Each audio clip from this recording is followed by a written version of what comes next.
too, because it's like I'm actually both boys are going to be in school, so I got that going for me. Nice. I get to sleep in this. I haven't done that in like 2.5 years. That's awesome. Congratulations. I'm very excited for Monday. It's count. Hey, ladies and gentlemen, we're live and welcome to 5 Dumb Things. I'm your host, Darren J, Gendron, and with me, the basis of the lesser-known Batman villain One Face, Brandon J. Carr. You know, it's funny. I used to be No Face, and then I drew this beard on and put on these trick glasses, and now I'm One Face. I think No Face was actually a. I almost want to guess. I think that was a Dick Tracy villain. Yes.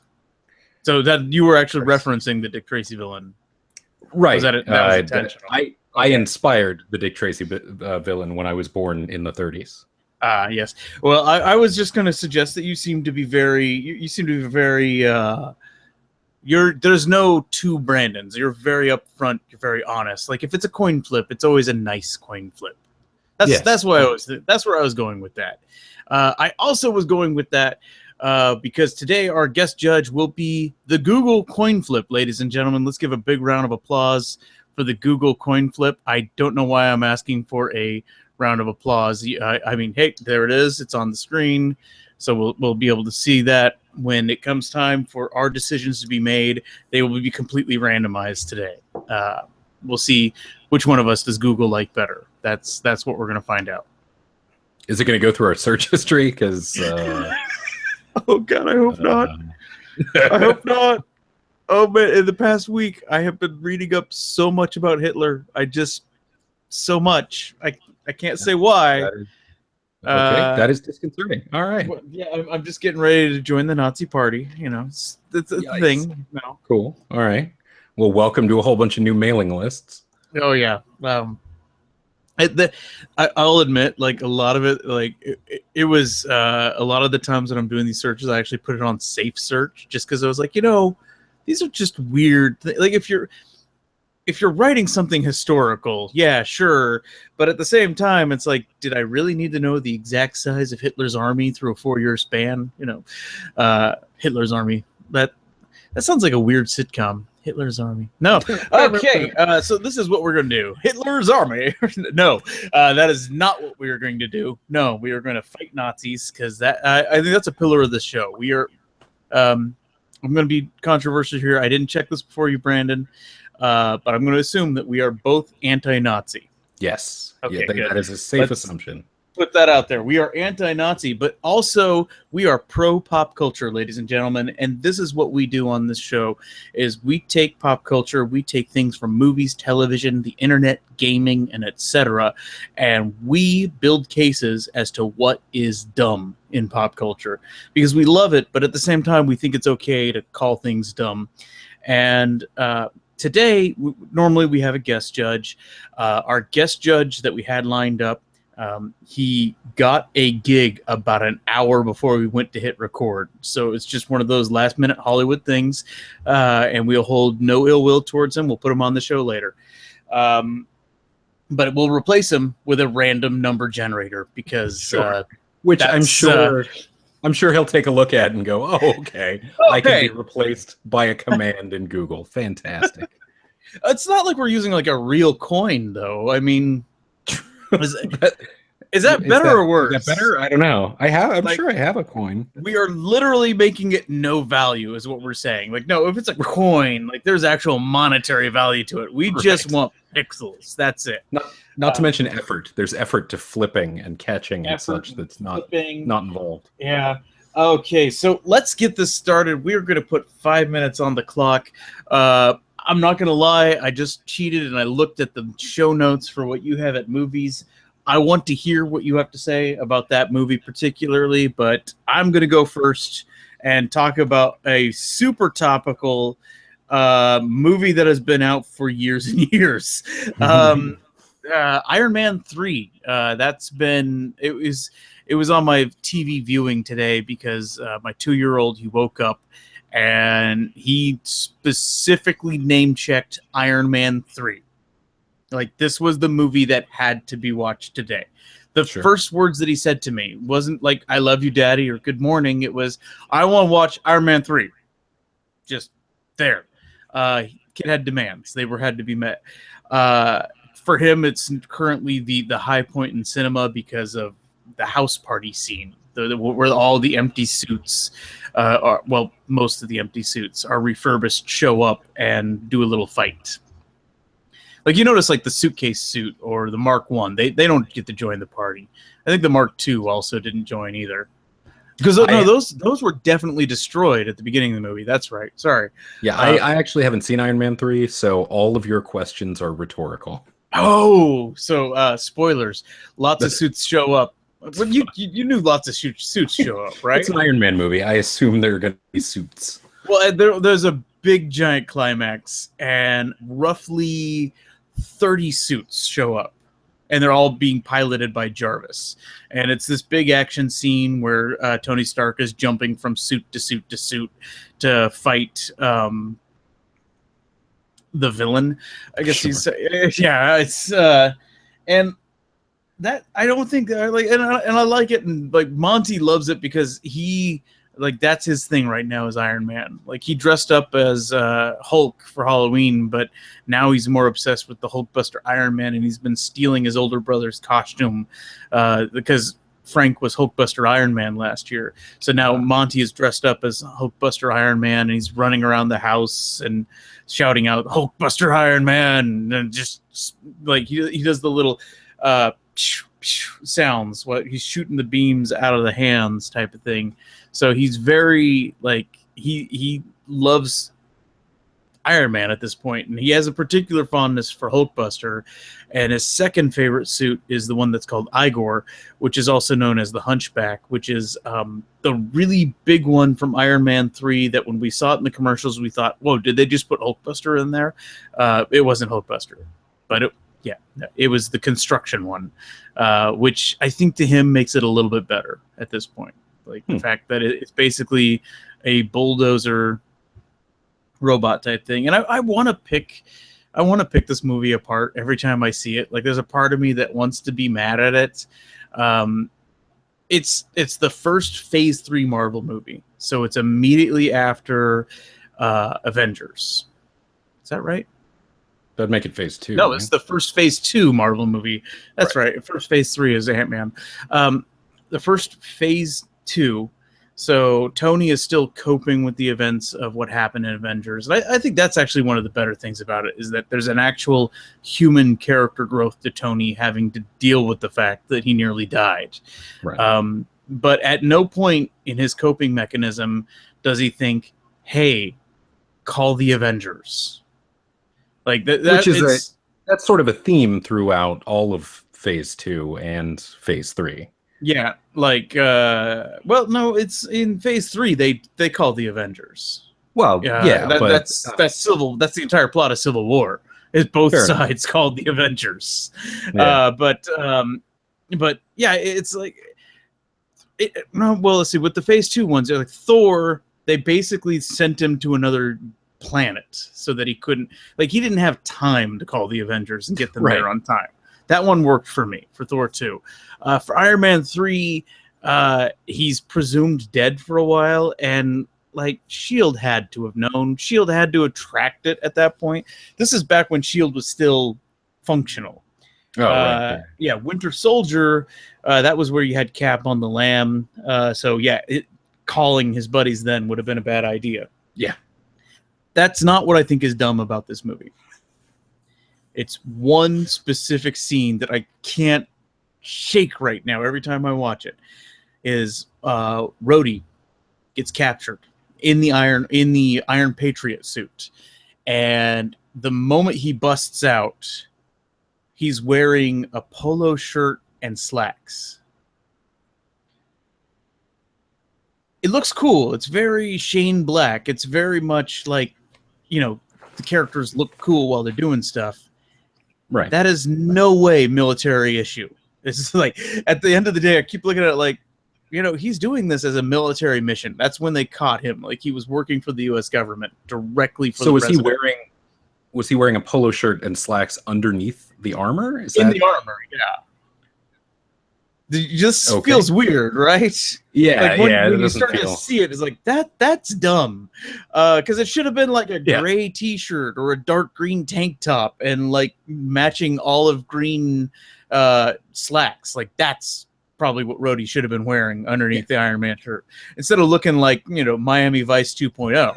Right. It was it, and I get it, because it's a Shane Black movie, and so it's very very cool, very sexy type of thing. Like everything has got like quippy wit to it, and I love the movie for that. Like the wit and the script overall is so perfect. I really like Iron Man 3, except for Rhodes' costume when he pops out of Iron Patriot. It just doesn't make sense to me. Yeah. So doesn't quite seem to fit. You tell me what's dumb in movies. So this is also not entirely 100% recent, but the other night, maybe last night, I don't know, it's been a week, I watched the movie Keanu, which is I guess the first big screen pairing of Key and Peele, who I love, both together and individually. The script, though, was not written by them. Jordan Peele co-wrote it with another guy, Alex Rubens, who's known for doing television stuff. He did some writing on Key and Peele, Community, Rick and Morty, those types of things. So it was written also by one of them and another guy. This other guy. So, you know, the impression that I got from the commercials and from the trailers, which had made me very excited, was that it was going to be over the top in the way that, like, the Community episodes with the zombie attack or the paintball, in that kind of comedic overkill sort of way. And that's sort of how the movie is presented, and how it starts, and then how it kind of maintains, and then sort of how it ends. The movie has I enjoyed it. There was a lot of laughing, I will say that. Let me put that up front. But it had trouble deciding if it wanted to be something silly or a real movie. And at the times that it was silly, it was fantastic, because you had the dramatic shot. The whole movie is about Jordan Peele's character has taken in this cat that he has named Keanu, because he's a big fan of movies, and who had sort of restored his life because he's been dumped by his girlfriend and everything's just crappy. So, and some people break into his apartment and the cat winds up gone. Right. And so there's a whole setup as they're heading back to the apartment where it starts raining, and he sees that the cat is gone. He goes running out into the courtyard of his apartment and starts screaming "Keanu" into the rain, which is a great over the top, good kind of, you know, parody moment of that sort of thing. And they even make a point of saying, you know, they're in LA where downpours like that are not common, but they set it up in the scene before, like, oh, it's just going to rain a little bit. And then you can feel it as he's heading into the apartment, and thunder's rumbling, and it's a great sort of moment, but that kind of momentum is not maintained throughout. And it seemed like a lot of it relied on Key and Peele being Key and Peele and doing the improv type work that they are known for and that they're very good at, and their chemistry is fantastic, and there are a lot of sort of disparate elements that are held together by very by the book movie writing. And which is unfortunate, because those moments drag a little bit. And so you're bouncing in between these really kind of goofy, almost parody moments, and then it's just sort of, oh, here's the story, and you know where it's going to go. And then it jumps back into sort of the silliness. So it seems like it's reaching for, I don't want to say like Police Squad or Naked Gun level type humor, but there are moments like that where it feels like a scene out of something that's silly, and then it's also trying to actually tell a story. Correct me if I'm wrong, and spoiler warning for like the next minute. The cat talks. The cat talks during a drug dream. Okay. That Keegan-Michael Key's character is having. There So is the cat talks, but in a realistic way. Right. If that makes sense. The cat is being in this drug fugue. The cat is being held by the drug dealer that has stolen him and starts talking to him, and is actually voiced by Keanu Reeves. Yes, I heard that. I think that was one of the most exciting things about this movie for me. The fact that it's accidental John Wick. Like, that was something that I'm kind of excited about. Like, they didn't know that Keanu was doing a movie called John Wick at the time. Right. And it just accidentally had a parallel plot line that perfectly. Right. But I think that's exactly what you're pointing at there. That had it been absurd and the cat talked like the entire movie, that would have been something weird and different. Right. And even if the cat had only talked in Jordan Peele's character's mind, if only he saw the cat talking or something like that. If there'd been a through line of silliness, but it was very beat by beat by beat with, them being them. And it's funny. I think it's worth watching, but it's not great. It's not so quite, I think what you wanted. Exactly. I mean, I'm not going to say that I wanted Key and Peele the movie, but I kind of wanted Key and Peele the movie. I was hoping that it was going to be like a complete absurd clip show at one point, where it was just like, and that's always a danger, and we'll get to that a little bit later in the show too. When you see something that feels like it's going to be so good, your brain starts like putting in ways that it could be great, and then when it's not that great, but it's a different type of good, then it feels weird. Okay, so let's flip a coin on this and find out what's dumb. All right. Okay, we're gonna say we're gonna give tails to the cat because the cat has a tail, and heads to Iron Man 3, and flipping it because it's the other one. Flip. Tails. Keanu is dumb. Poor kitty. And the cat is adorable, by the way. The 7 tabby kittens that they used to make the movie are adorable. Did they get... you had to check up how many they used? I didn't have to, but I like fun facts. They used 7. 7 cats. Okay. 7 cats. Are they all dead now? I'm sure. No. They're kittens. Damn it, Hollywood. Unless something really bad accidental or really bad intentional happened, they're probably fine. They just threw them in a sack, threw them in the river, gave them to an old hobo, said, "Here, throw cats against the wall." Right. That used to be a sport, by the way. Let's not forget that. Right, and that's how we used to make basketballs. No, that cat tossing used to be a sport in the medieval times. It was basically like darts, but with cats. That sounds mean. Sounds mean and terrible. And guess what? Humans, maybe the internet is not such a bad idea. That's where I get with that. But, speaking of sports, let's go into television as our next topic. Look at that segue. That is a gold medal segue. Gold medal. Really not. Probably. I just know that Ryan Locke tried to steal it. It was weird. Like, no. I'm going to go with television Television is the category.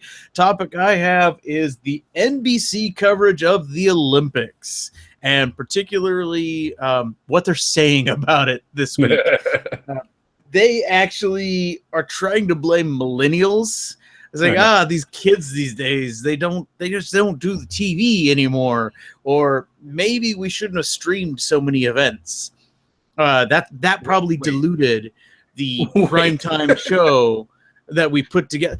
At no point do they're like, maybe the way we packaged it was like just shit, just pure crap. Like, we felt the need to do play-by-play commentary of the opening and closing ceremonies when it was just someone singing. We couldn't shut up and listen to somebody sing.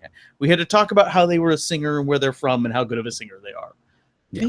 Maybe just let them sing. It was shut up. That is the lesson they need to learn. Just shut up. multiple lessons. Shut Well, up. that is the biggest. That's what kept me Show away. it live. Yeah. Show it live is a big one, because if you're going to, like, the tape delay it was in a prime time already. It was in Brazil, like it wasn't even a delayed time zone type thing. But if it's available, if it's on, if there's an Olympic event showing, figure a way to get it on a screen. Limit your commercial interruptions. Like, it might mean that you have to just run like little things on the bottom to endorse that way. More people will be watching and seeing and actually respecting products that do that. And on top of that, like, get better infographics. Like, if you're watching a volleyball game, like, have the infographic make it clear what that volleyball game is, not just like which countries are playing, but like where in the tournament it is. Yeah. Like, they were bad on top of bad. They had a complete lack of silent information and a complete overkill of vocal information. I never watched it from home. Now, a little bit of that is like my schedule. I was out and I was doing a lot of shows, but whenever I was at clubs and doing things, like the Olympics would be on like in the bar area, and I'd check it out from time to time, and I'm just was like, well, that's interesting, but I have no idea what's going on because there was no statistics or anything. And then the few times I would like go in and actually watch them cover something, it was bad. It was terrible. Like, I get that they want to do like this reality television style packaging of it. So do that, but show the rest of it live elsewhere. Like, why can't we do that? And don't claim that, well, you'll spoil the drama, because screw that. There were news stations on NBC that aired the results as part of their news coverage because they're a news organization and they have absolutely every business doing that. And it was the lead-in to the Olympic broadcast. I was going to say, did I flabbergast at that point? Or No, it's actually, I have a little bit of a delay with your audio for some reason. I'm not sure why. You talking, but whatever, it doesn't matter. I enjoy the Olympics quite a bit, and I watched none of it this year because last time around there was so much events, and it was all over the place. It was a mess, and so I decided to kind of live on clips this year, and I got to see some of the best moments from some of the best athletes without having to listen to NBC commentary over it. Years ago, they did the multicast thing where they were on like 9 different networks that NBC owned, different events, different time frames, and it was awesome. I loved that because you could live on whatever station and watch things as they were happening, and then you could turn to NBC during prime time and watch highlights and things like that. It was great. That was great. Yeah. And then they stopped doing it, and it's especially with the internet and with on demand, it's insane that they did not continue that. No, their coverage has just got worse and worse and worse about it. It's insane. I did like that they brought Leslie Jones in as a guest commentator. I was just about to say the hero of the Olympics coverage was Leslie Jones. To be fair, at no point did I actually tune in to watch her on TV. I just kept watching her Twitter feed. I was just happy that it was there. And you know what? That works for NBC still because they're tied to the Leslie Jones brand right now. Like, Leslie Jones doing well does well for NBC because she's still a regular on Saturday Night Live. So yeah, so that was one of their smarter moves. I'll give them that. But just overall, and that don't blame your audience for not tuning in. Like, whenever, like, if you're doing an entertainment product and nobody tunes into it, that's on you. That's just admit that that's the product is bad. So we'll see. Like, and the thing is like Tokyo 4 years from now is NBC again. They're going to do the exact same thing. Yeah, either that or they were even talking about doing less streaming, like making it even worse to try to like push people to that. Yeah, you know what this makes me really miss? This makes me really miss when I had an old school satellite in the 80s and I was able to watch Olympic coverage on the Canadian Broadcasting Central, CBC. Yep. That was good coverage because they First off, I got to watch lots, particularly Winter Olympics. It was like hockey and curling all the time, and I'm like, yes. You have no idea my level of obsession with curling. It's very high. It is one of the greatest sports. Okay, we'll talk about that later.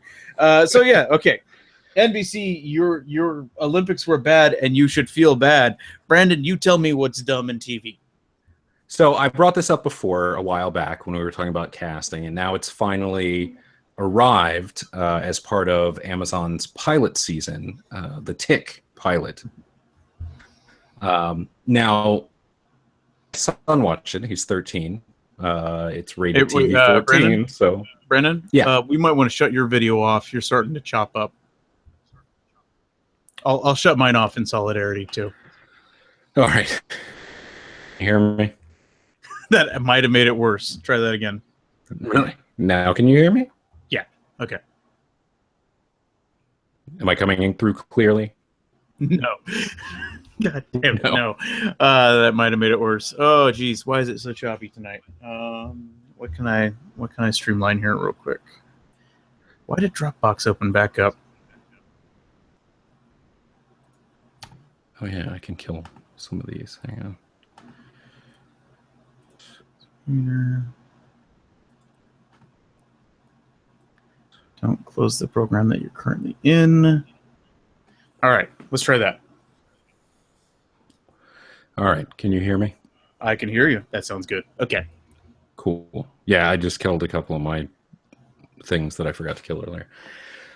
Yes, so let me start over. We talked about this a while ago on the show in regards to casting, but now it's finally... and that is the pilot of The Tick as part of Amazon's pilot season. So I watched it. I watched it again with my son, who's 13. It's rated TV 14. It's skewed older than him, but you know what a rebel I am. I mean, we're not watching Iron Man 3, but you know, it's close. But for the most part, I enjoyed it. A new take. It's a new approach. Pretty much the Tick in the world of Netflix superhero shows. It takes some of its parody and actually, even in visual ways, is pointing at ways that superheroes are marketed. Mm-hmm. I wasn't too thrilled by it, because it's not super funny. More dramatic incarnations. Your audio obviously is getting worse and worse, by the way. I don't know what to do. I don't know. Turn video back on. Let's try that. Let's just make it. Let's see if we could actually just push it around and say, "Come on, work with us." Okay. Is that better? Is that actually working? You're a nice pixelated cloud, but you're actually, I can hear you now. Oh, sorry, I turned into a pixelated cloud. I forgot to tell you. Okay. So anyway, we watched it. It's more serious. Obviously, it's more serious than the cartoon. It's a much darker tone than the previous live-action series. Peter Serafinowicz, who plays the Tick, is pretty perfect. Nations verge on Phil Hartman for the Tick is fantastic. Now I'm gonna beat a drum that I've beat on this show several times in the past. It's about 3/4 the way through, and that was the blinding of the overall cast. Made mention of this on social media, that I had the lack of diversity in the cast. Example, I pointed out that 2 native Siberians out that. Then there are... I'm getting none of this. I got 2 native Siberians, and then it died. I'm sure I don't even know what we're talking about. I'm very confused at this point. I only saw like the first 15 minutes of the Tick, and I had to go do something. So wait, okay, let's try that again. So the blinding of the cast. Blindness of the cast, yes. Shoot. I almost want to have you like log out and then log back in at this point. That's fine. Yeah, let's do that real quick. Let's have you reboot, jump back in. All right, I'll be back momentarily. Okay. Resetting the clock. For those viewers that are watching us right now on the YouTube channel, I am going to very quickly check my email here, and we're going to wait to see whether or not Brandon comes back from the land of the digital lost at this point. It's very exciting times. Yes. There's no way to pause the video while we're recording live. I could, but then it would completely need us to like start a new recording. So I'm just kind of babbling to fill space, fill time here. It's good times. I guess now is a good time to mention that if you're viewing us on YouTube, as somebody is actually viewing us live now too, you can submit questions while we are doing this. We have a Q&A feature, so feel free to do that to say hi. You can send questions to the show at 5dumbthings@gmail.com. Suggestions of things that you think are dumb in movies and television, gaming, and such. For those that just tuned in, hi, how's it going? I'm seeing your numbers there. It's a little confusing here. This is a talk show where we have two hosts, but one of the hosts, his internet connection went fritzed out, and he'll be joining us in just a moment. I'm going to send another invite to him just in case. Just so this doesn't get too weird.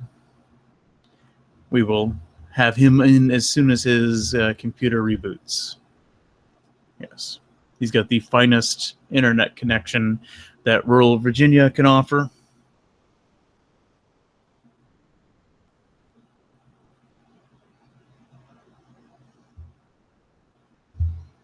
And currently we are debating the Tick versus the Olympics, which was dumber. And he's making a salient point about one thing about the Tick. He's not like hating on the Tick entirely.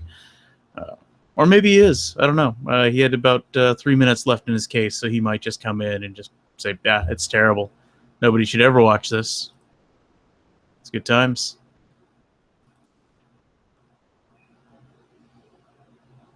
Little weirded out by you guys just watching me and not commenting at all. Like there's a chat feature. Can you group chat? Maybe. I don't know. Like, it's weird. Like, if I'm doing the show normally, I don't care that people are watching. Like, that's just, you're the audience. But now I'm just sort of sitting here waiting. Like, if this was a stand-up show, at this point, I would start talking to you guys and finding out what's going on. Yeah. Oh, Brandon's coming back. Okay, can you hear me? Hey, I can hear you just fine now, yeah. All right, I shut down. We have live viewers at the moment, and do we really? Hi, guys. Hi, yeah. So I'm very curious as to what this experience has been for them. They got to see me just talk to them for a while, and so hey, let's actually. How much do you want to reset on that? Do you want to do the whole 5 minutes? I probably should. All right. Get psyched. Get psyched. I'm psyched. You ready? We're psyched. On, we take a big swig of coffee. Hey, live listeners. Coffee. All right, we got another 5 minutes. Brandon, you tell me what's dumb in TV. Now, we talked about this on the show before, back when it was just a casting conversation, but it has finally arrived, and that is The Tick. Just so we're clear, the conversation was that it was a tragedy that I wasn't being cast as the Tick, right? That was the conversation, yes. And I still stand by it, even with the current casting. But as part of Amazon's pilot season, the Tick pilot has arrived, and I've watched it twice now. Once myself and once with my son, who's 13. Isn't it like TV-14? It is TV-14, so I'm a rebel like that. I'm not watching Iron Man 3 with my 2-year-old rebel, but... Well, Iron Man 13 is maybe, what, PG-13, I think? It's not that bad. I don't know. I haven't seen it. For all I Okay. know, it's the new RoboCop. So Oh gosh, I kind of want to show my kid RoboCop now. I, I'll tell you, I was Okay. 8. I was 8 when I saw RoboCop. I saw it in the theater, and it broke me in a great way. It made me everything I am today. So Understood. anyway, so we watched it. My son didn't dig it as much as I did, and I think part of that is because he doesn't have the scope of reference in terms of some of the things that they were very clearly parodying, Mhm. which would include the current Netflix Marvel series. Because there's a lot of cinematography and colorizing that's done on the Netflix shows that is also done on the Tick. But at times I couldn't tell if that was just the style or if they were actually doing a parody. So, because the whole thing is presented a lot more seriously than other incarnations of the Tick. Obviously, it's darker in tone than the cartoon, the previous Mhm. live action version. I mean, Hmm. I don't think that the comic ever got really dark per se, but it always had a slightly more serious edge from time to time, I guess. But this sets the new darkness bar for the Tick. Peter Serafinowicz, who plays the Tick, who plays the lead, is fantastic. He has this boyish superhero voice that's great and verges on Phil Hartman, which is perfect. I can't get the mental picture of Phil Hartman being the Tick now, and that makes me happy and sad. Oh, Yes, I'll go well, mostly happy. Mostly happy. Like it's mostly a happy. Yeah. yeah. No, it. I think it would have been ideal. So we'll pretend that he's carrying on in Phil Hartman's name. Mhm. Um, it's so anyway. So the elements are darker. So my son didn't like it as much as I did. But about three quarters, 2/3 of the way, I would say, through my first viewing of it, I was struck by the blinding whiteness of the main cast. And I know that this is a drum that I have beaten regularly on this show, but I'm pretty much not going to stop until the power of the entertainment industry actually reaches its responsibility Mhm. and does something about it. So here's why it stood out to me. The show opens with about 2 minutes of two native Syrians who are not even part of the story. They're involved in a punchline. Then it goes to Whoopi Goldberg interviewing the Superior, who is a superhero within that realm, within that world. Now, after that, when it comes to cast members of color, there are there's one like gang thug guy who has a speaking line. There's a gang thug guy that doesn't have a speaking part, and then there is a cab driver who also doesn't speak, and that about covers it. That was the impression that I took away from it. Everyone else is white. Every secondary character, everyone who speaks, most of the Mhm. people walking around in the background, white, white, white, white. Now, I mentioned this on social media, and a friend of mine, jumped in and said that I was maybe a little too quick to condemn the show for a lack of diversity at this point, which I sort of took exception to, and he and I had a back and forth. He pointed out that I actually missed one of the diverse characters, who was the lead henchman for the villain, who's a Puerto Rican woman, Mhm. which then made it snap into focus that all of the bad guys are minorities and all of the good guys are white, which does not make the case any better from this No. other individual's point of view. Uh, the problem there is obvious. I'm not saying that there needs to be a boycott or anything along those lines. I'm not outraged. It's just annoying and typical and could be done better. And it's so easy because you've got, there's a shrink who talks to Arthur. There are a whole bunch of cops. There are paramedics. There's a photographer who takes Arthur's picture when he's a kid. All of these people that could easily have been any type of person at all Mhm. just were white folks. I And it's mean, I need to watch it still because I'm thinking of characters off the top of my head. The thing is, I'm thinking of the TV show characters. I've watched the live action TV show more than I watched the cartoon, and I don't think I've ever read the comic. Mm. You know, admit to that. I loved the original live action though because it was so wacky and weird, and like off the top of my head, there was Batman. And there were other characters that very much could have been like they're not racially specific. Like, there's no reason not to tweak that. Yeah. Exactly. And, you look back and that show was on in the 90s. So I don't know. I don't know how much you can fault things from that long ago for things that we're trying to fix now, Yeah. Because then you're just thinking about like, oh, remember Friends? There were like 2 black people in the whole 10 years. Yeah. That spoke, and I've been rewatching Cheers again recently, and it's the same kind of thing. But for now, for a pilot that was made in 2016, for what appears to be a substantial budget, especially compared to the previous live action version, it can be better. We can do better. Mm-hmm. It's so easy. And that's the thing. I don't feel like you're judging the series for you're not like condemning it right now. You're not saying let's ban it right away. You're saying these things need to be noticed and need to be pointed out when people screw it up, so that they can. It's like having a typo be pointed out. Like, you basically just ethnically typoed your show, and you need to fix that typo. That's what it gets down to. Right. Exactly. Yeah. And so, going forward, assuming the show gets picked up, which I would like, it's good, it's very compelling, it's very interesting, it needs to be addressed. The casting agency, the executive producer, everyone needs to do better.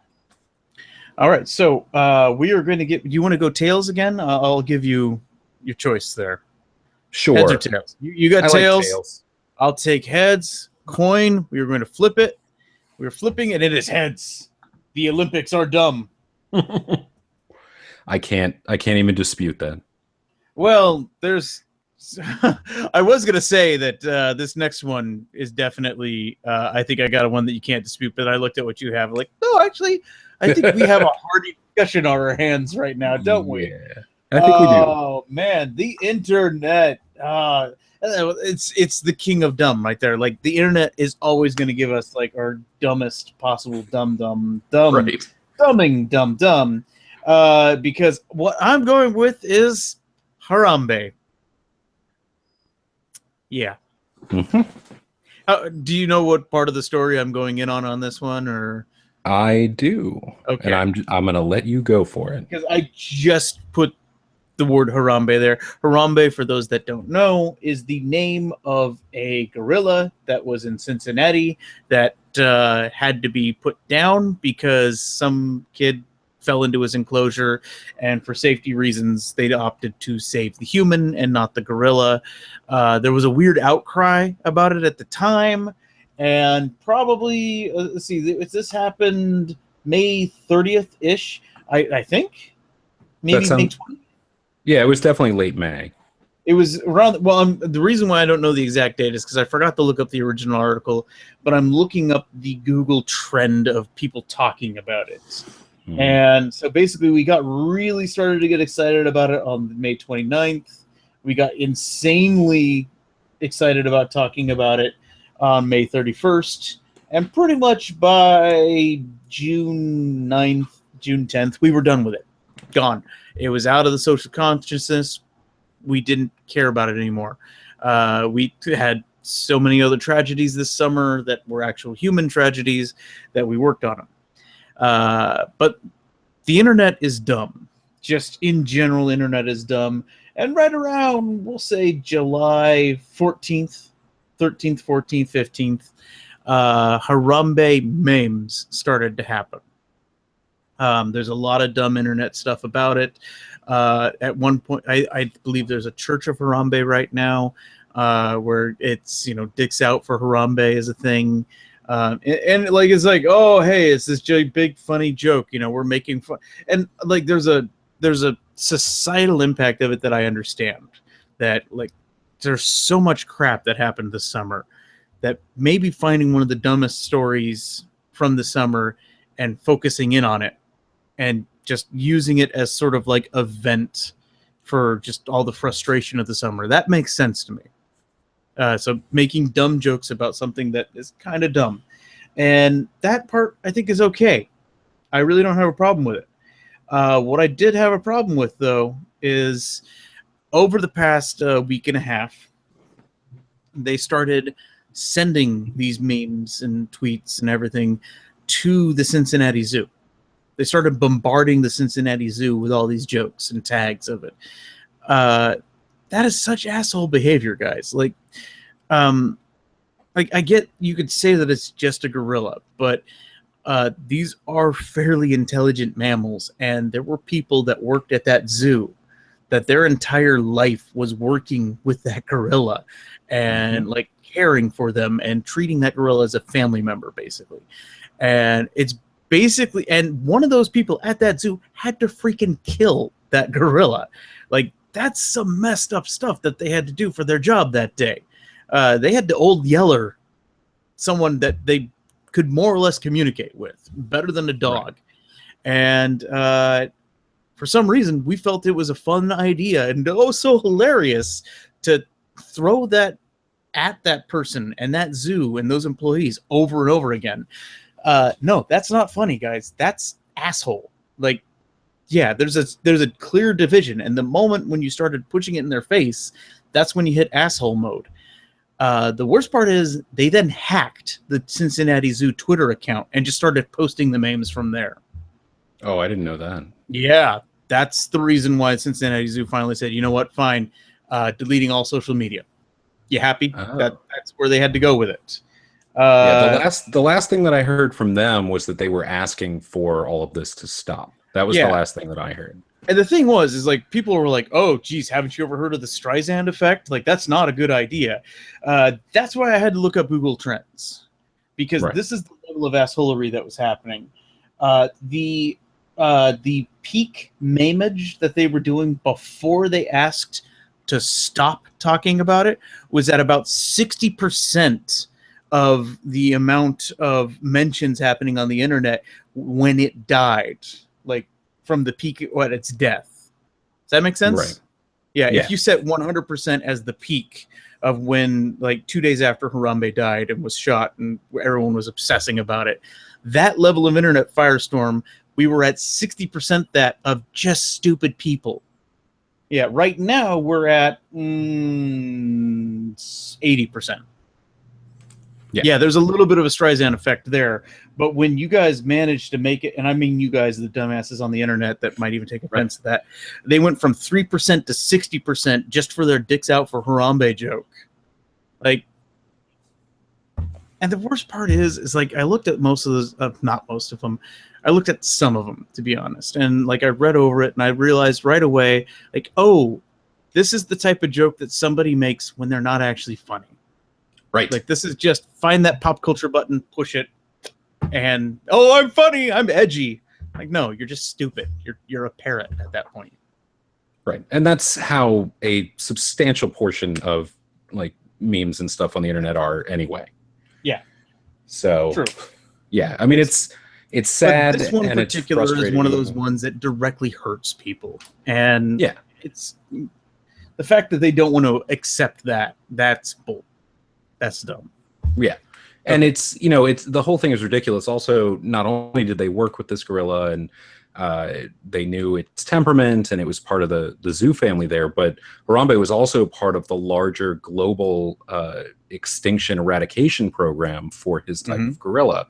And they have to match up gorilla families based on temperament and location. And so that caused a big hit to that program, and a lot of that had to be reworked and everything. Yeah. So there's so much more to this than just what happened, that people just need to chill out and like let it go, let it stop. Mm-hmm. But you're right, it's not funny, it's not clever, it's just destructive and hack Hack work. It's very hacky. That's the. I'm honestly kind of glad that in the open mics I've been going to lately, I'm actually taking this week off. So maybe there's some assholes out there that, because of the zoo asking for them to stop, decided that. But maybe stand-up comedians are actually smart enough to realize nothing really funny there. Yeah. Well, nothing creatively funny. Well, yeah. I guess that remains to be seen. Yeah. Okay. I mean, not if there's something creatively funny there. I mean, if people will actually. If somebody will be that dumb. I question whether or not they're actually a good stand-up comedian if they go that hack. That's as simple as it gets. If your joke is that hacky, like, just tell me about airline food at that point. Just don't even pretend that you have any creativity. Okay, so you tell me what's dumb on the internet. Gawker is dead. Gawker.com, the main website, after 15 years, 13 years, something like that, has officially shut down. Which a lot of people are. I'm not going to say a lot of people. Some people are celebrating.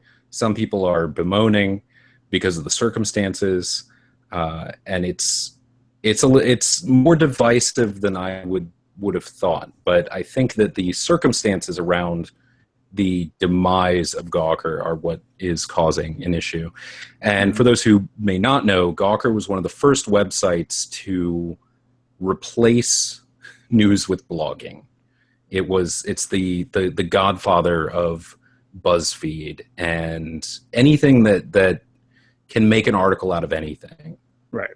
I think it even predates like Huffington Post and. Oh yeah, no, it's. Yeah. I was reading a New York Times article about it, where they were saying that at the time Gawker came around, pretty much every news or information site was built on some sort of print media. So the websites for the newspapers, or like Wired's arm, was all still tied with the way that print worked, and you still had articles that were the same length as you would normally find in print materials. And suddenly Gawker came along and decided that it was okay to spend 200 words on something that someone wore or whatever, and it became basically it restructured how that particular section of journalism works. And it, in a way, it brought tabloid culture to internet journalism in a way that some people are happy about and some people are not. If you enjoy your BuzzFeed lists or full articles that are written every time J.K. Rowling tweets, then you can thank Gawker. Yeah. Because that's how things happen. So I feel like I Can Has Cheeseburger had more to do with BuzzFeed than Gawker did, but still, yeah. Well, I think BuzzFeed representing itself as a I don't want to say news that feels it feels kind wrong. No, BuzzFeed has actually done some actual journalism. Speaking as a former journalist. Exactly. Well, yes. So has Gawker.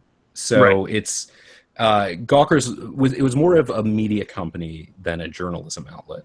And it was at the ground floor of that. And, sites that have very niche audiences, sites like Jezebel and, those sites that really target into certain areas and then write articles or mini articles or whatever, a lot of that goes back to Gawker. And Gawker Media was very large in terms of the pieces that it had, because it also, Gawker Media included Gizmodo and Deadspin, Jezebel, Lifehacker, and a bunch of other things. I haven't checked. Have all those sites gone down with it, or just Gawker? No, they moved over to, gosh, I forgot. Something else has absorbed. I'm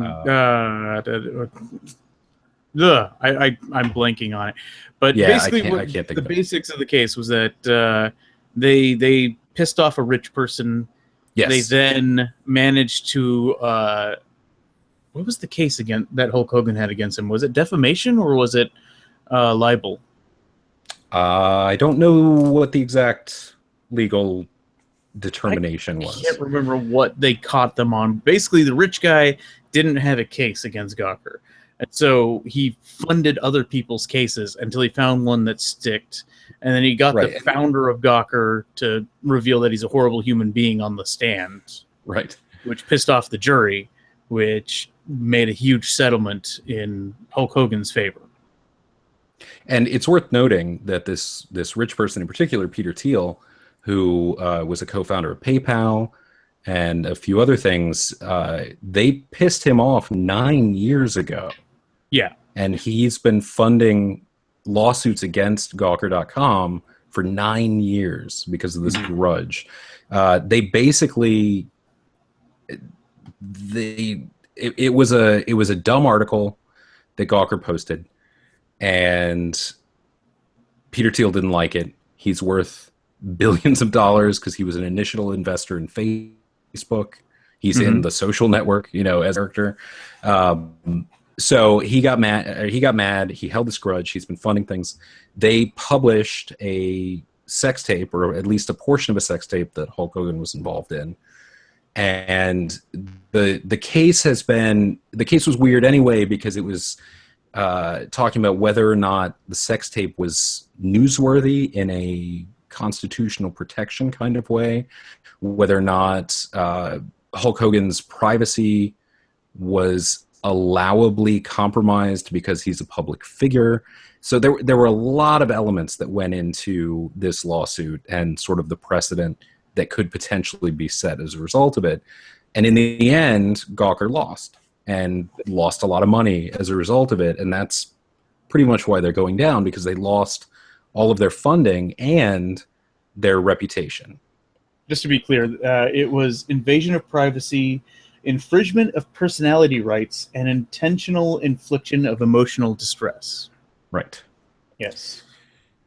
So it's weird, and I don't even know exactly what's dumb about it, to be honest, because Gawker has never been a site that I've frequented. Its influence on online media is questionably good.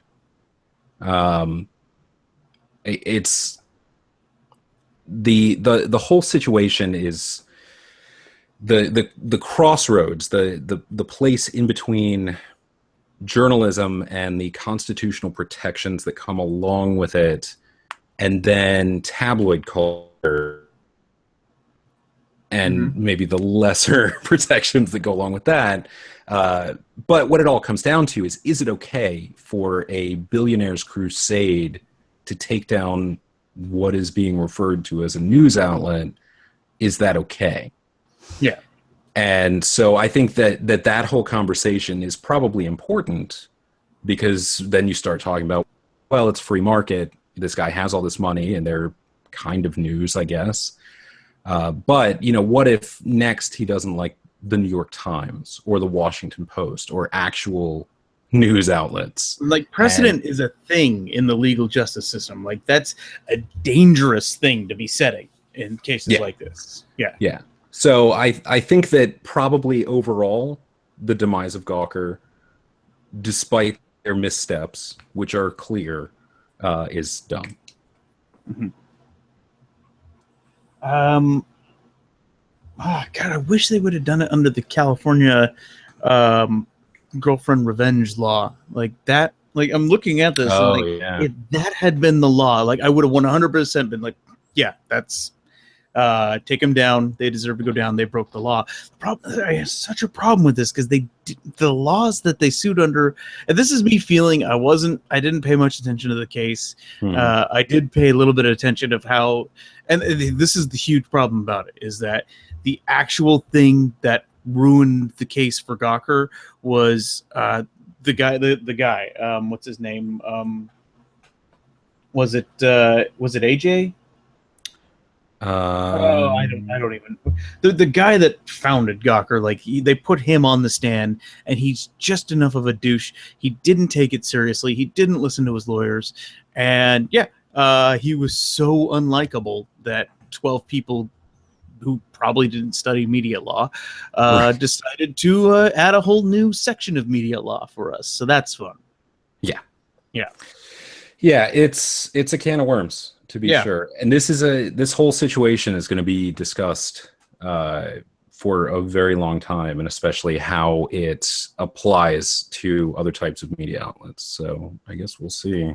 So It's super dumb or super dumb. That's where we were at right now. Whoa, I accidentally slipped down the rabbit hole. I'm sharing the wrong screen, and I'm burping now too. That's all kinds of good happening right now. So let's close this real quick. Open that. We are doing Harambe versus Gawker. Oh my god. Dumb versus dumb is happening right now. Because gorillas don't have tails, I will keep heads. Because I think Hulk Hogan has a tail, you can keep tails. Okay. We're going to flip it right there. And we are going to find out that Hulk Hogan or Gawker is dumb. That sounds about right. So I think it is. I got it out of my system. I got to wag my finger at the internet, so I feel good. I feel like we've changed the world now. So that puts us to gaming. I almost want to make you go first, just to like delay you on this. I want to go first because I have much less to say about my topic than yours. You may go first. All right. So we're moving into video games, and I wanted to bring up that there's a new trailer that just came out today, in fact, for a new Toe Jam and Earl game. Did you ever play any of the Toe Jam and Earl games on the Genesis? Yes, I did. I loved Toe Jam and Earl so much. It was just the dumbest thing. It was two hip-hop aliens who came to Earth with their funky music, and you had to put their spaceship back together while avoiding nerd herds and guys with lawnmowers and ladies with shopping carts. And it was ridiculous. And it looks like this new game, which is being published by Adult Swim Games, which is interesting, will be coming out next year for PC and consoles as a result of a successful Kickstarter, where people donated more than $500,000 to make it happen. And apparently... that's actually a low number for video game development. Well, I had the same thought. And I think, unfortunately, it shows a little bit in the design. But, I mean, the visuals are fine. It looks a little $500,000, if you know what I mean. Yeah. But the original game designer, Greg Johnson, and his team from the original Toe Jam and Earl games are back and developing it. It looks really fun. And the fact that it's been in development for so long and that it's being made for so little money gives me some pause, though. I watched the trailer. The feel is very similar, although, of course, the visuals are updated, and it's very cartoony and it's very silly. But, man, is it taken a long time to come out. And any time that, especially a small game, is in development this long, it makes me worry because I never have the thought like, oh, well, they're just making it better. You know, in my mind, it's, oh, there are a lot of problems they're trying to fix. Well, yeah, that's technically that's the same thing, right? Like, well, sort of. Like, I mean, because they could be making it better by adding additional graphics or cool new bosses or whatever. But I'm worried that they're like squashing bugs and making it, you know, it was like that game that we talked about before, that other Kickstarter game that was supposed to look like a cool Mega Man update and wound up looking like a garbage Flash game. You know, that's the worry that I have. And for something like Toe Jam and Earl, I want a really good new version because those games were so much fun. So I think that this is more about me wanting something to be great, and so now I'm just projecting all this bad stuff onto it because I'm afraid it won't be. So, like, my preconceptions with regards to Toe Jam and Earl, I think, are dumber than anything else. So, but it is coming out hopefully next year. Who knows? It looks like it'll be fun, but my concerns are dumb. Okay, so I kept thinking, like, are you leading into my topic? Are you leading in on me? Are you doing that? Maybe a little video games, guys. Let's just go ahead, reset the clock there. Probably not going to keep this under 5 minutes. I'll try. No Man's Sky came out. That's not the reason why we didn't record an episode last Wednesday, but I definitely did play it Wednesday night, and I had been playing it a lot actually. So one of the first, oh man, it's very complicated to talk about this game right now, because there are going to be people that are like, yeah, he's going to hate on No Man's Sky. Let's get ready for this. There are some people that really want to hate this game, like insanely so. And everyone that's doing that, can you all just chill? Like maybe just like take a step back and realize, like they're talking about like the hype levels for it. The thing is like the fervor of people talking about how like the game, like we paid $60 for a beta, like that's the argument they're making. They very clearly took features out of the game in the last 2 months of development. Like they stripped it down, probably even more than the last 2 months, probably since the last time we saw gameplay of it. They had to strip it down to get it back to working. There definitely were bugs. They definitely are a small studio. They definitely didn't have enough playtesting done to it before they released. But the same people that were like screaming about how it wasn't done, this game isn't done, and it's not the game that they showed us, were the same ones that were screaming about every single time the game was delayed. Like I grumbled about the delays, yes. But now that I got to play it, I'm enjoying it. It's fun. It's exactly what I expected it to be. I've gotten to poke around alien planets. I've gotten to see weird alien life forms. I've gotten to get into space dogfights. I've gotten to trade around. I've gotten to get into really cool spaceships. I wish the spaceships were different. They all react exactly the same. At some point, they said that was a thing they had. So now this is kind of one of those features that I sit around and think, well, I'm willing to bet this is going to be a fix that they throw down the line. And that's my mantra right now, is that, hey, there's a lot of things in here that where I could see them adding it in later. Like initially the planets were very barren. There's also a thing where if you follow the center path and you do just the most obvious thing and go straight to the center of the galaxy, you go to the most boring systems. Like the straight path is all F-class suns, and just everything looks the same. If you upgrade up your warp reactor and drift off to the side and try to find O-class suns and G-class and O, B, F, like they have all the different classes of stars. Yes, the stars don't look like they should. That's actually something that I hope they could fix soon too. Like they made a lot of promises when it was in development for years, and then they stripped it down to hit a release date. That's what the game is, guys. So let me ask you this. Is this a $60 game? I like to think about it in terms of hours that I spend on it, and for me, it was. I'm totally okay with the $60 purchase. A lot of people are talking about how like it's not like there's not enough plot in the game, and I'm like, are you looking at the ruins? Are you talking to the side aliens? There's no end game. That's a huge like they had. I feel like they had something there and they lost it at some point. Do you want me to spoil the ending of the game? Like if you get to the center of the galaxy? No. You don't want to spoil that? No. It is completely aggravating for people that thought it was something really awesome. Well, it is a very low level interesting and it just, you keep going. Sure, but I never really thought that was the point. You know, I've been reading a lot about people saying, all you do is go from planet to planet and collect resources and like upgrade your ship and you're just going around exploring. And I'm like, that sounds like the best game ever. Like the best thing that if you play a sandbox game, like a Grand Theft Auto or a Skyrim or something like that, and you ignore the main quest and you're more interested in figuring what's on the other side of that mountain, it's a fun game. Mm-hmm. If you have to finish it and get all the achievements as quickly as possible and count the game as 100% complete, if you need a percentage counter to tell you when you're done playing the game, you're going to hate this game. That's as simple as it gets.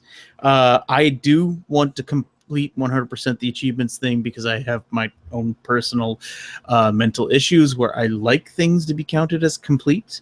But I still, but that's the thing. Every planet that I step on has a 100% complete counter to it, where you have to find 100% of the animal types that are there. I have seen crazy stuff happen on these planets. I've seen like predator-prey interactions where I was getting hunted by a predator and I ran and I managed to run past that particular predator's natural prey, and so it just stopped, attacked the prey, and ignored me for the rest of the time. It was pretty cool. I was excited about that. I've gotten to do, so like I said, space combat. I've gotten to explore underwater. I've gone through. There is drastically different planets. There are things that can be improved, but the foundation of this game is really good. And like they did things with such a small staff that are downright amazing. They are now ridiculously rich because of this. And they have a huge PR problem attached to their name. Yeah. I would actually give them a chance on another game, though. Well, the thing that I've been reading is that first of all, there was a huge drop-off of concurrent users. Hold on. I know what you're going to say. And I'll let you say it. But and now this just came from Steam stats. Yes. That there was an 88% drop off in concurrent users over the first 11 days.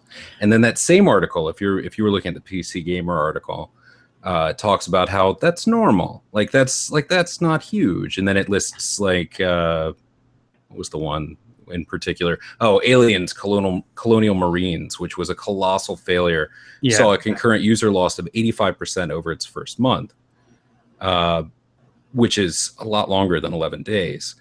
But it kind of goes back and forth in terms of like this particular article is saying like, oh man, this is a big drop, but don't worry about it. It's normal, but it's real big, but it's normal. Guys, it's very schizophrenic right now. It's this game had so much hype attached to it, and the thing is the more you look at what Hello Games did with their media coverage, they didn't earn this hype. Mm-hmm.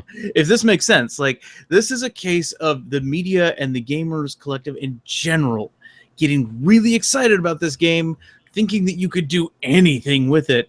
Like you look at the interviews that Sean did, and they were like, "Can you have space whales?" And Sean would just basically say, "Oh wow, that would be really cool." He didn't say there was going to be space whales. He was just like, "Oh, that'd be really cool." And then everyone's like, "Hey, we're going to find space whales." Right. And he kept thinking about things like that was the idiot thing about him, is that when you threw a question like that at him, he clearly wasn't in the game. And yet he was thinking, well, you could, when he kept answering at things like, well, you could do this or you could do that. And you're seeing him think it, and you realize he's thinking the game engine could actually set that up as a thing you could do, but it's not in the game. Now, the other half of the problem they were having is they looked at the video from E3 from a year and a half ago, and they're like, okay, megafauna dinosaurs, can't find them, which BS, guys. I found megafauna dinosaurs. They're in the game.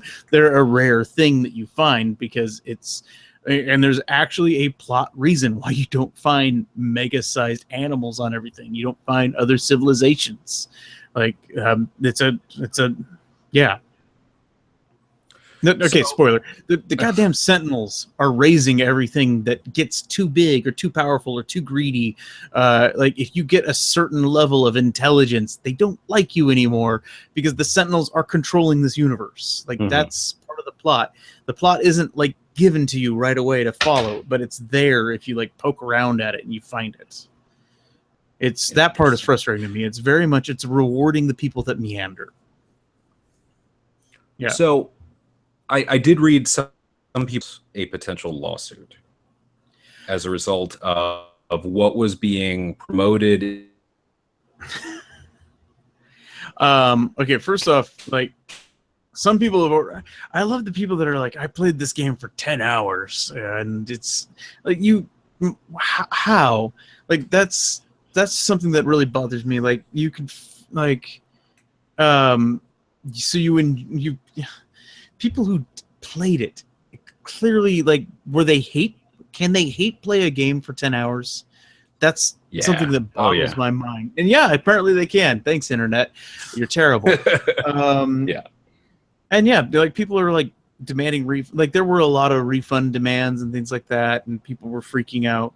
I don't think there's a lawsuit here. Like if their argument is that the gameplay video that they saw a year and a half ago doesn't match up to what they're getting in game, and because all the game ever has to do to like completely nullify that lawsuit is like, oh yeah, by the way, if you go to this planet, here's all that stuff. Yeah. But the thing is, there are some things that are missing, and they rushed it out. And the thing that we don't like, they've released 3 patches to the game already. Right. In the first week, that is actually some really active customer service in response to crash tickets. The game, like, you can argue, oh, they didn't beta test it enough, they didn't play test it enough. They had no idea that the game was going to be as huge as it was. Like you could see them crap their pants the first day it came out, and their servers just kind of crumbled because it was like, oh geez, like because they were trying to downplay the hype. The last few weeks before lineup, that was the thing they kept. Like they were trying to couch expectations. I could see that a lot. That was making me more nervous. I was like, oh geez, how bad is this game going to be? Yeah. But no, it's exactly like I would like the ships to be different. I would like actually I'd like more barren planets. I'd like the danger level to increase.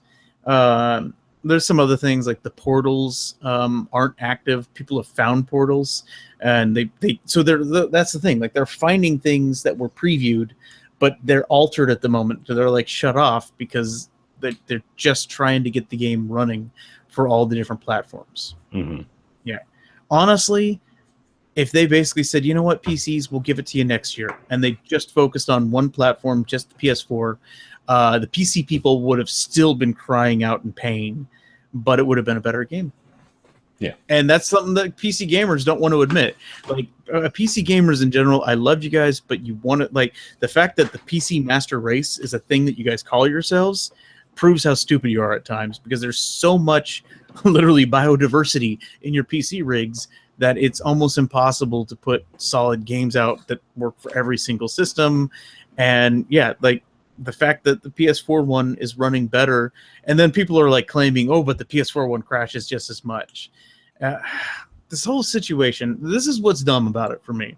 And this is why I'm so worked up about it, is that every person that's angry about it is dead positive that every other person is equally angry about it. Right. And, there's a bulletin, there's a Reddit subreddit, No Man's Sky the game, that I go to, and for a while there I stopped going to it because it was so toxic, because it was just loud, angry people screaming.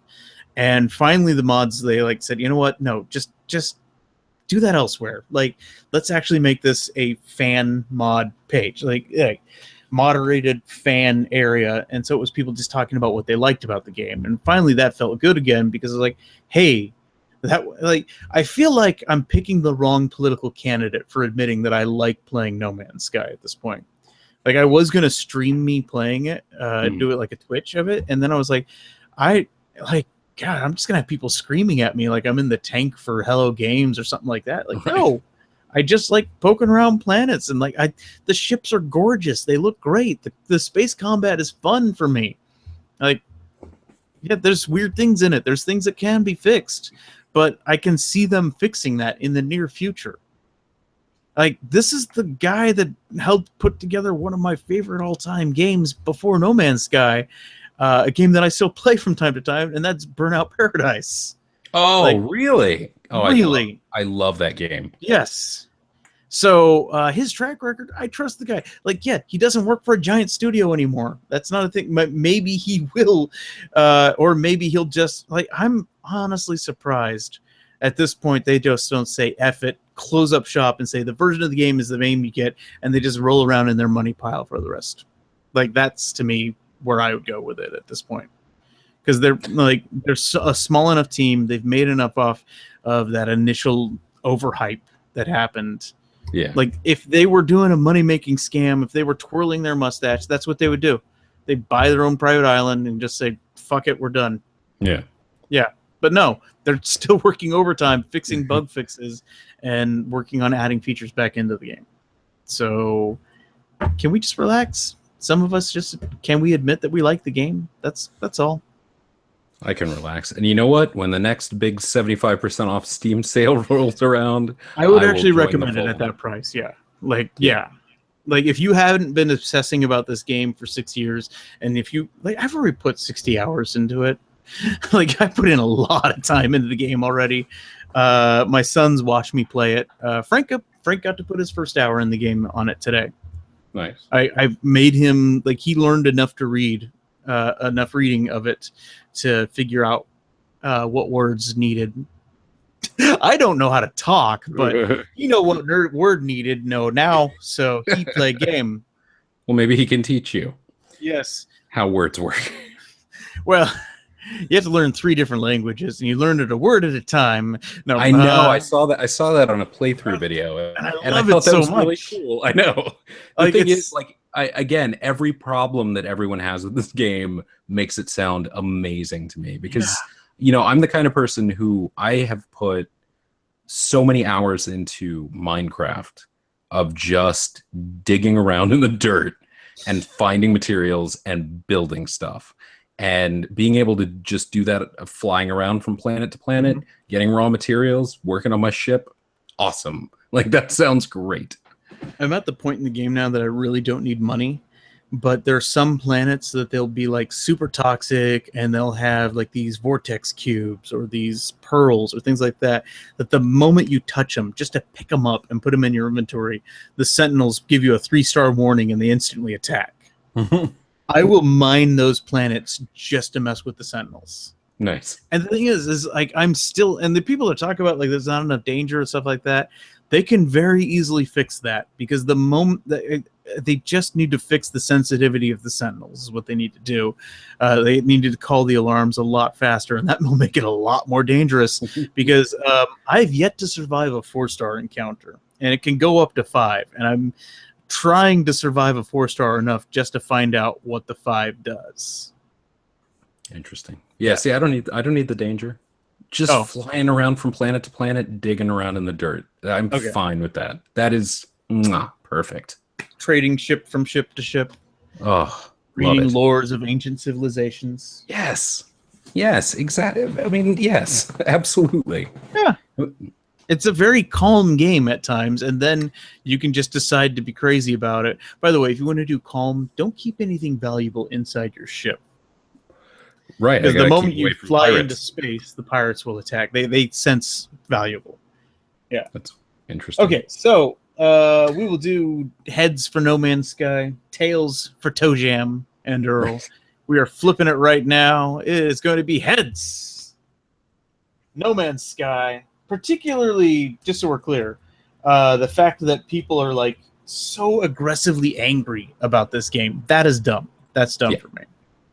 Yeah. I should note the other game that I'm playing a lot right now is still Pokemon Go, and people, again, very aggressively angry about this game. And just can't people just enjoy things? That's what it gets down to. Yeah. Like this next story, this is on the etc. portion, and it is so dumb. I love it for how dumb it is. The title of it is Hunter S. Thompson's widow returns antlers that he stole from Ernest Hemingway in 1964. Tell me more. Ernest Hemingway was an author. Oh. No, actually, the key details here is Ernest Hemingway. He died in 1961. That's something we should know. Hunter S. Thompson, gonzo journalist, wrote Fear and Loathing in Las Vegas. He obsessed about Hemingway. He felt a connection to him. He got to, I think he knew him when he was alive. I'm so on that. I forgot to look that up before doing this. He stole a pair of antlers from the Hemingway estate 3 years after Hemingway's death. And it's weird because like the article I was reading was like, and Thompson felt so guilty about this. Like, really? because he kind of kept it for his entire life. Like he kept it in his writing den area. Like that doesn't sound like guilt. That sounds like these are my Hemingway antlers. Guide me, Hemingway antlers. Because because honestly, Hunter S. Thompson's a crazy person, or was a crazy person, and case in point. For his funeral, like there's all these celebrities and politicians and whatnot, they came out because like famous person dies, famous people have to show up to mourn him. For his funeral, he got his ashes shot from a cannon. It's just beautiful. For the longest time, I had the background of one of my computers. It was footage of It was a black and white picture of Hunter S. Thompson shooting a typewriter with a shotgun. Like I like Hunter S. Thompson a lot. Like I was a journalism major. I covered sports for the longest time. I've read some of the sports coverage that Thompson used to write. It's pretty cool. And he had a column like the day he died, he was writing a column. Like I can kind of relate with that. Like he was having trouble figuring out where to go with this. And no, I'm not saying I relate to suicide. That's a little too dark. But no, yeah, he was a crazy person, and now what is it? 11 years after his death, like, oh, by the way, these antlers are yours. Sorry about that. Like I just love the delay in getting around to returning those. Like well, I'm sure that Hunter S. Thompson's widow has had to find the homes for many things that he stole from other people over the last 11 years. She's just cataloging it now at this point. How did he have an original copy of the Bill of Rights? Like, what is this? No, it's like, it's honestly amazing that Hunter S. Thompson lived as long as he did. When you kind of look at like the dumb things that he, like, just the fact that Fear and Loathing in Las Vegas is a true story, allegedly. I don't know if you know that detail. Yes, I did. The fact that it's a story about Raoul Duke. Right. Like the least convincing Mary Sue ever. Like, right. Dude, we know it's you, dude. It's like, you're not even subtle about this, but yeah, sure, we'll pretend so you don't get arrested. Sure, why not? Okay, so you tell me what's dumb and etc. Sure. Typically, this would go under movies, but it's a small mention, so I figure I'll just throw it in the etc. category. Doctor Strange, which we've already seen 2 trailers for at this point, is going back for some reshoots, which, as we've discussed in the past, is not totally uncommon, but these are unplanned reshoots, one would think, because new scenes are being written by Dan Harmon, the creator of Community, the co-creator of Rick and Morty, whose Harmon Quest on CISO is hilarious. Are you familiar with that at all? I've seen like imagery of it, and I'm like, I should check that out. But I'm also behind on watching Rick and Morty, so I'm a horrible person. No, so. I am also behind on Rick and Morty, so that's fine. But Harmon Quest is great. It's he and his buddies and a celebrity guest every week or every episode playing Pathfinder role-playing game. And it's a lot of fun, and it has animated segments for parts of the adventure, and it's very enjoyable. But anyway, I like Dan Harmon's work a lot. I'm a big fan. Judging by what we've already seen of Doctor Strange from the trailers, it seems like an odd fit.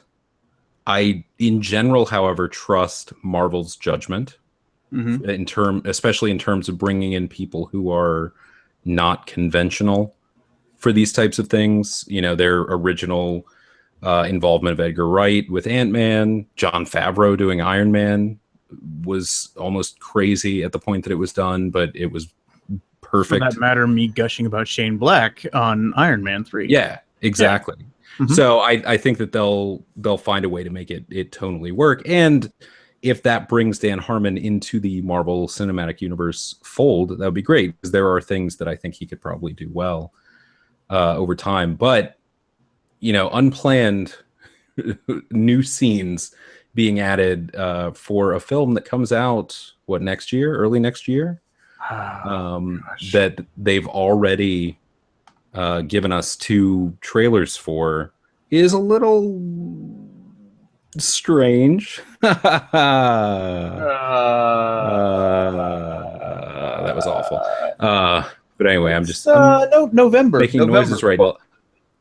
Oh, is it November? Okay, well then it's weird that we've gotten 2 trailers. Less than 2 months from now, actually. Oh, this November 2016? Yes, November 4th. Crap.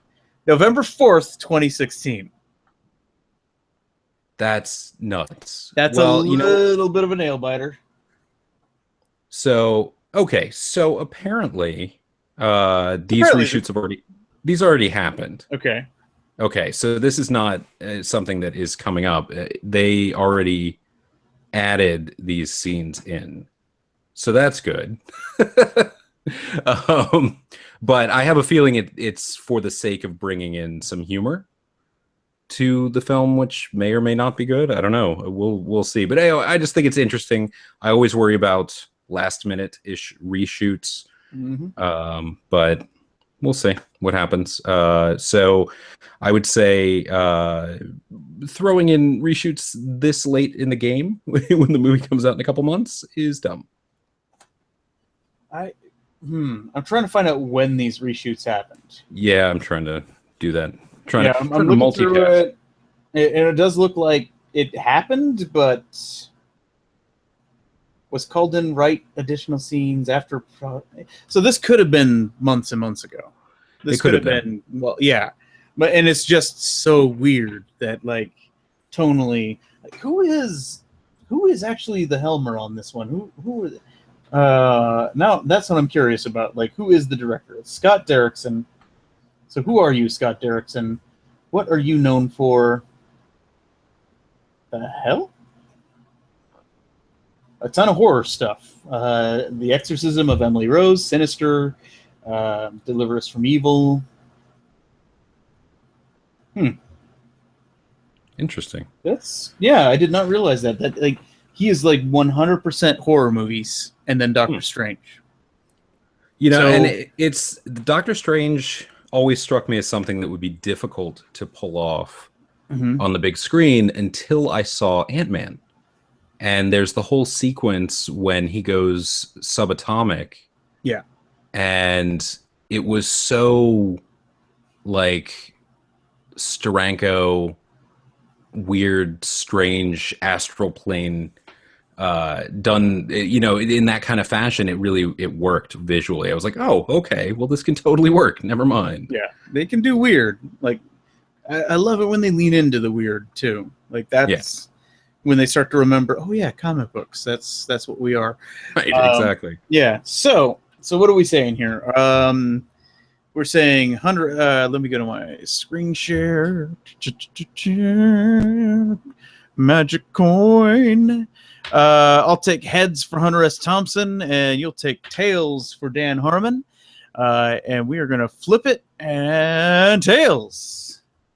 Doctor Strange, Dan Harmon is dumb. Oh, poor Dan Harmon. He's so dumb. By the way, how much do you hate me knowing that for the past 2 years I could have gone to any recording of Harmontown, and I still haven't managed to do that?